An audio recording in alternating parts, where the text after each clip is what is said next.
Nahajamo se na Fakulteti za elektrotehniko, na katedri za informacijsko-komunikacijske tehnologije, specifično v laboratoriju za telekomunikacije in laboratoriju za multimedijo, se pravi, tu je laboratorij, koder tu jaz delam. Tule so zdaj naši v bistvu novi prostori.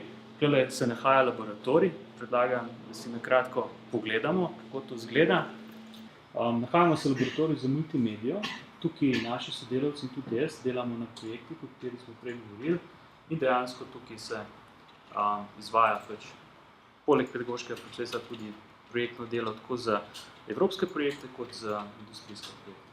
Tukaj je tudi zelo zanimivo področje. Tukaj razvijamo interaktivne multimedijske aplikacije za različne naprave, v tem primeru za pametni televizor, kot da so kolegi razvili HBB TV aplikacijo, kot da lahko čez živ TV program uporabniki na zahtevo dobijo dodatne informacije. Naprimer, najnovejši arhiv, oddaje iz arhiva, se pravi vsebine na zahtevo, lahko izpolnijo anketo in podobno. Skratka, navadna linearna televizija postane personalizirana izkušnja, se pravi prilagojena vsakemu uporabniku posebej. Nahajamo se v zelo zanimivem prostoru, imenovanem Maker Lab, oziroma po slovensko kovačnica, po mojem zelo posrečen izraz.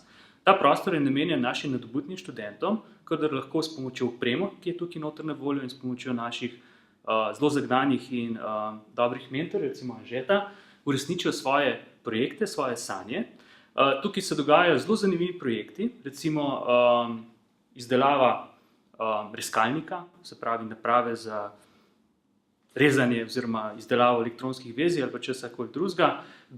Na voljo imajo 3D tiskalnik, kot da lahko izdelajo naprave oziroma predmete, ki jih drugače ne morejo dobiti. Recimo si sprintajo svoj novi iPhone 6 Plus, kot je tale samohodni robot, imenovan Robert, do še marsikaj zelo, zelo zanimivega. Predlagam, da še Anže predstavi na kratko kakšno zanimivost. Namen tega prostora je, kot da je prvi študentski laboratorij na našem faksu, ker večina laboratorijev je seveda namenjena raziskovalcem in profesorjem.